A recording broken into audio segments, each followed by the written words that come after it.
Slopes of parallel and perpendicular lines, and I need a pen here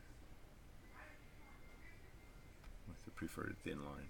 These lines are parallel. What do you think is true of their slopes? They kind of look the same. Or the default answer for any Wisewood math sheet, they are the same. Verify your conclusion by calculating the slopes of the three parallel lines below. Reduce all fractions. Okay, well, life will be easier here. We're really calculating. We're just sort of stating, I guess. This is 1, 2, 1, 2, 3, 4, 5, 6. So 2 over 6, which is 1/3. L2, 1, 1, 2, 3, 1 over 3, which is 1/3. And 1, 2, 3, 1, 2, 3, 4, 5, 6, 7, 8, 9, 3 over 9, which is 1/3. So what is true of the slopes of parallel lines? They are the same. Following lines are perpendicular. What do you think is true of their slopes? They are not the same.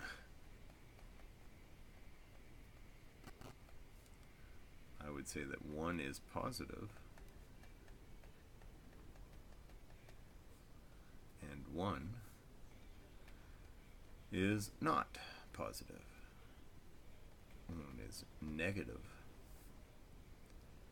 Calculate the slopes of each pair of parallel lines. Reduce all fractions below. All right, I think we can squeeze this in here.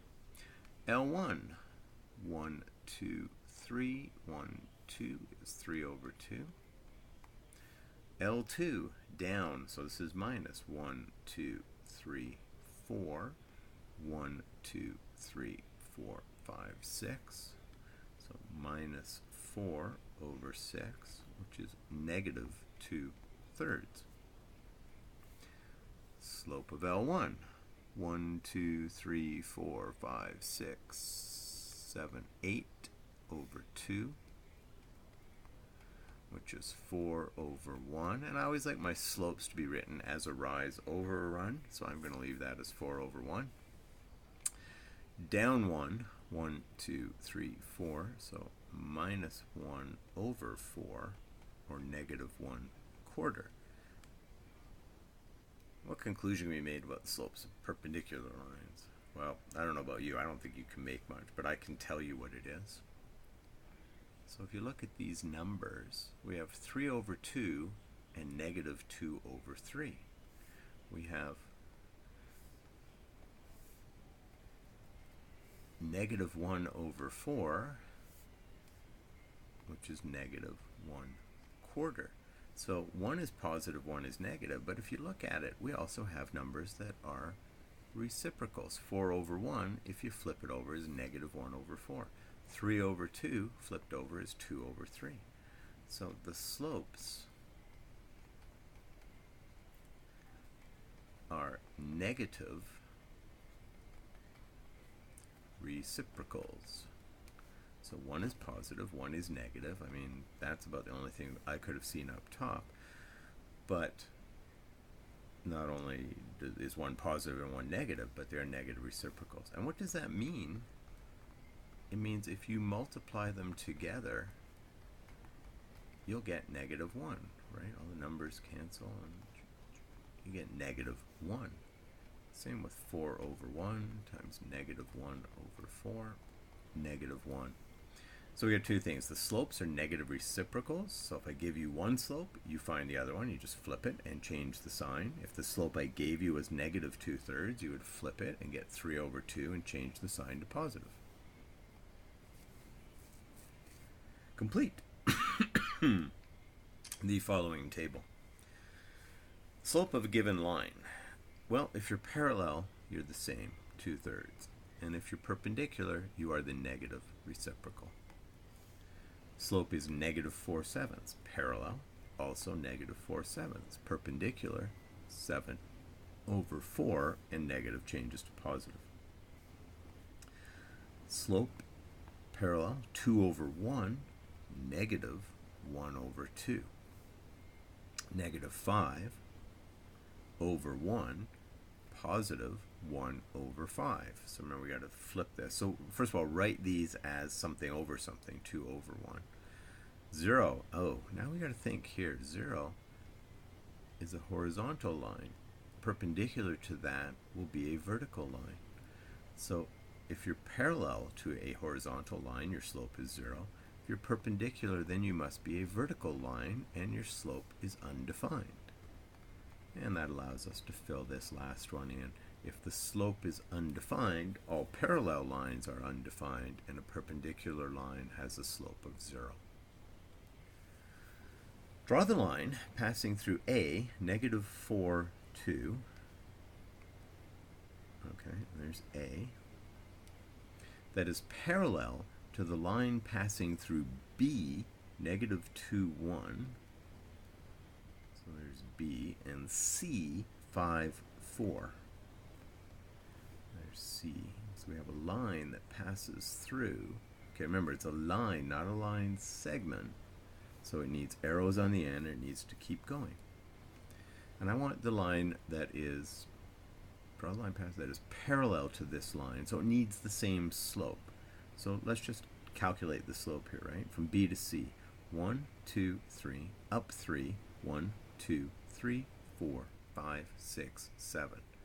So from A, if we go 1, 2, up 3, and 1, 2, 3, 4, 5, 6, 7, then we'll find another point on the line such that these lines will have the same slope, and lines that have the same slope are parallel. Lines that have the same slope are parallel. Okay, so we need to find the slope of the given line, the one that passes through these 2 points, and then draw a line of that slope passing through this point, stuff we did the other day. Draw the line passing through A, 3, negative 2, A, that is perpendicular to the line passing through B, negative 2, negative 3, and C, 0, 3. Okay, so here's B, here's C, here's the line. More importantly, what I really need is the slope. So this is 1, 2, 3, 4, 5, 6, 1, 2. So the slope here, M, is 6 over 2, which is 3 over 1. The slope perpendicular will be negative 1/3. So from here, I need a slope of negative 1/3. Go down 1, right 3. No space. So let's do the opposite. Right? Remember, that's 1 over negative 3. So let's go up 1, left 3. Up 1, left 3. And these 2 lines should then be perpendicular, right? You could indicate them with a 90-degree angle there. These perpendicular lines meet at a 90-degree angle. The slope of L1 is k over 8, and the slope of L2 is 3 over 4. Determine the value of k if L1 and L2 are parallel. This is the symbol for are parallel. Okay, then we know that L1 equals L2. Slopes of parallel lines are equal, so we know that k over 8 equals 3 over 4. We're going to cross multiply, so we get 4k is equal to 3 times 8. 4k is 24, and k is 6. The slope of L1 is 5 over k, and the slope of L2 is 4 over 3. Determine the value of k if they are parallel. Well, if they're parallel, then L1 equals L2. Actually, sorry. Yeah, that's the slope of L1. This is really slope L1. Okay, they're parallel. Hang on, sorry. And actually, you know what? Gotta go back up and fix a little something here. We want to say that m of L1 equals m of L2. Right, the slope of L1. So let's clean this up. Okay, So let's say the slope of L1 is equal to the slope of L2. The slope of L1 is 5 over k. The slope of L2 is 4 over 3. Cross multiply, we get 4k equals 15. So k is 15 over 4, and there's no reduction. We just leave it that way, right? We're done. K is 15 over 4. If I wanted to work out the slope of the line, it would be 5 over 15 over 4, which would be 5 times 4 over 15, which would be 4/3, right? Ooh, which, hey, surprise, look, the slope is 4/3, which it's supposed to be. Okay, so that means, so it's L1 we want to work out. So the slope perpendicular to L2 will be negative 3 over 4. So if the slope of L2 is 4 over 3, the slope of a line perpendicular to it is negative 3 over 4. So we know that the slope of L1 is equal to negative 3 over 4. So 5 over k is negative 3 over 4. Cross multiply, we get negative 3k is equal to 20. So k is negative 20/3. Can you check that? Well, you put that into here, right? So you go 5 divided by negative 20/3, which is 5 times negative 3 over 20, right? That goes, which is negative 3/4, which is what it's supposed to be if it's perpendicular to L2. Okay, don't do checks like this on a test until the end. Determine the value of y if we have 3 points, A, B, and C, and AB is perpendicular to BC. So we need the slope of AB, which is y2 minus y1 over x2 minus x1, which is negative 4 minus 2 over 2 minus 5, which is negative 6 over negative 3, which is 2 over 1. The slope perpendicular to AB will be the negative reciprocal, or negative 1/2. So I need slope BC, which is equal to y2 minus y1 over x2 minus x1. The slope of BC will be negative 1/2 if they're perpendicular, right? It has to be the negative reciprocal. And that's equal to y plus 4. I'm going to start getting a little fancy, right? When I'm doing y minus negative 4, I'm just writing that as y plus 4 over 8 minus 2. You know, as we get to know slope, we can take these little shortcuts. So negative 1 over 2, and actually, you know, I'm going to keep the negative 1 here, is y plus 4 over 6. And the reason I'm going to do that is I already have a positive y. So we get 2 times y plus 4 is equal to negative 1 times 6. 2y, actually, you know what, let's divide. So y plus 4, let's leave that. 2y plus 4 is negative 6.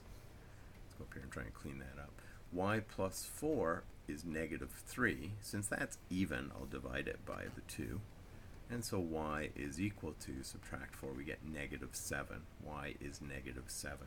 If we then worked out the slope of BC with negative 7 minus negative 4, or negative 7 plus 4, over 8 minus 2, whoops, we would get negative 7 plus 4 is negative 3 over 6, or negative 1/2, thus meeting the criteria, and all is good. Yes? Some examples of shapes that have parallel or perpendicular sides. Right triangles. Well, since we have a right triangle, we know that 2 of the sides must be perpendicular to each other. They meet at a 90-degree angle. Parallelogram. A parallelogram is a quadrilateral, that's 4-sided figures, where both sets of opposite sides must be parallel to one another, and therefore opposite sides must have the same slope. A square, rectangle, and rhombus are all special cases of a parallelogram. Indicator is, these arrows indicate this is parallel to this, and this side is parallel to this side. Rhombus. A special parallelogram where all the sides are equal in length. The special case of a rhombus is a square. So if we sort of push that over so these all become 90-degree angles, then we have a square. So rhombus is just a parallelogram where the sides are all equal in length. A square is a special form of rhombus. Squares are rectangles. Adjacent sides form a right angle, and therefore slopes of adjacent sides must be perpendicular. The slope of AB is perpendicular to the slope of BC. The slope of BC is perpendicular to CD. The slope of CD is perpendicular to AD, and so on. All opposite sides are parallel and must have the same slope. Trapezoid, a quadrilateral where only one set of opposite sides are parallel and therefore have equal slopes. So these guys are parallel, these guys aren't. One pair of parallel sides makes it a trapezoid.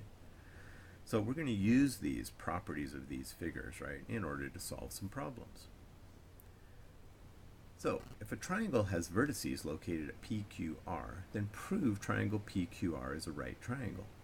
In other words, what we really need to show is that we have a right angle in there, or we need to show that one slope is perpendicular to another slope. So to help us do that, let's draw a graph. Let's plot these points and try and figure out which angle is the right angle. So -3, 2. So there's P. And all I'm doing is putting these in relative positions, right? So 1, -3. There's Q. And R is at 11, 5.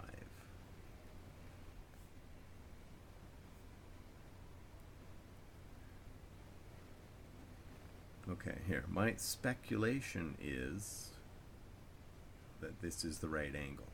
I could be totally wrong here.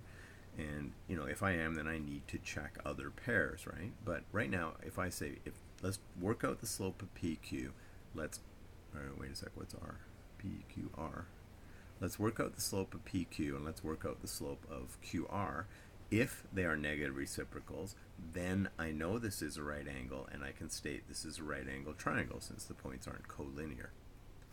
If I'm wrong, then we may have to work out one other slope. So slope of PQ is y2 minus y1 over x2 minus x1. So that's -3 minus 2 over 1 plus 3, which is -5 over 4. And now the line I think is perpendicular is QR. So let's work out the slope of QR.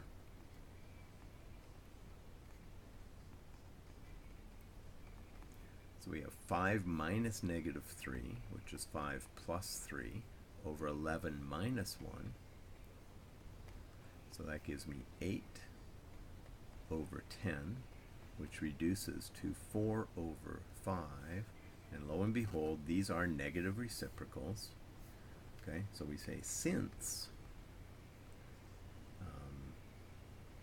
MPQ and MQR are negative reciprocals,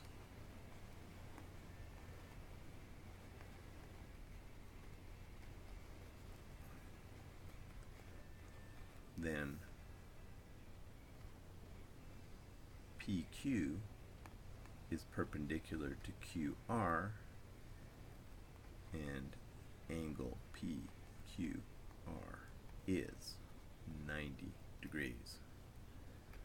Therefore, triangle PQR is a right triangle. So you need some sort of statement down here to say, hey, look, you know, you can't just leave it here. A lot of students will just stop here. Okay, I'm done, right? Draw your own conclusion. That doesn't work. Okay, we don't draw our own conclusion. So you need to make some sort of statement about, hey, look, these slopes are negative reciprocals, so the lines are perpendicular and it's a right angle triangle. So let's say these had, and I would have had to work out one other slope, right? I mean, I have this slope here and this slope here, so I would have had to work out the slope of PR. So at worst, we would have had to work out a third slope to verify that this wasn't a right triangle. You know, so if this weren't a right triangle, we'd work this out. We'd get something that wasn't the negative reciprocal. We would need to then work out the third slope and say yay or nay based on that. A quadrilateral four-sided figure has vertices at A, B, C, D. Is this quadrilateral a parallelogram? That is, are opposite sides parallel? Justify your answer. Okay, step one. Let's draw it out. We need to know which sides we think are parallel. We don't need to be exact here, but we do need to be reasonable. So A is -8, -2. There's A.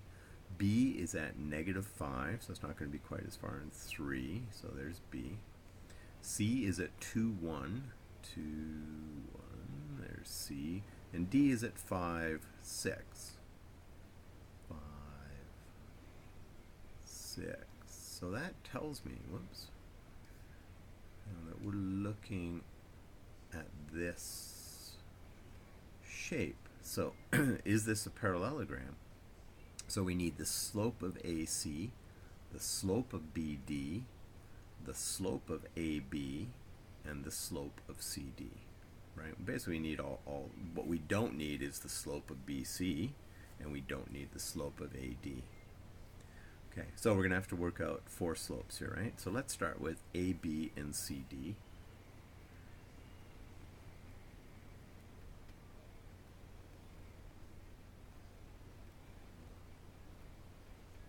Okay, slope of A. So we've got 3 plus 2, right? 3 minus -2, which is 3 plus 2, over -5 plus 8,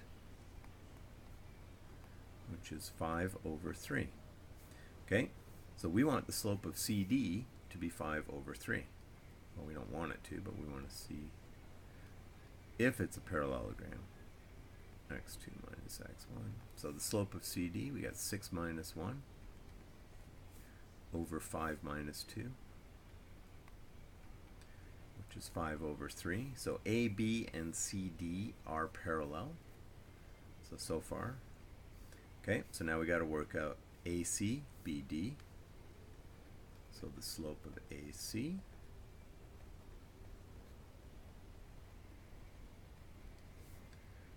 AC, so 1 plus 2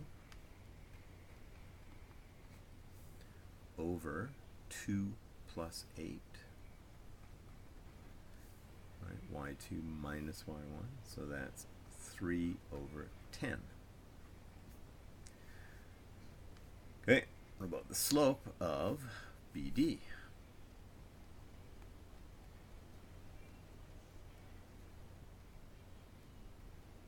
So we want that to be 3 over 10, then we have our parallelogram. Okay, we got 6 minus 3. It's kind of a good sign, right? 6 minus 3 is 3, and we've got 5 plus 5. Right? I mean, so it's 5 minus -5, but I'm just writing that as a plus now, so 3/10. All right, since AB is parallel to CD and AC is parallel to BD, the quadrilateral,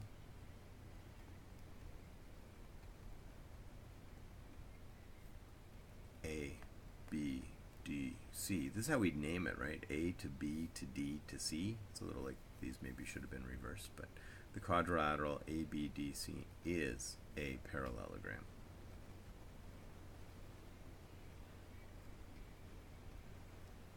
Okay, and that's why we need to draw this, because it didn't go A, B, C, D. That didn't make the parallelogram, right? So we had to just have an idea relative where everything is placed.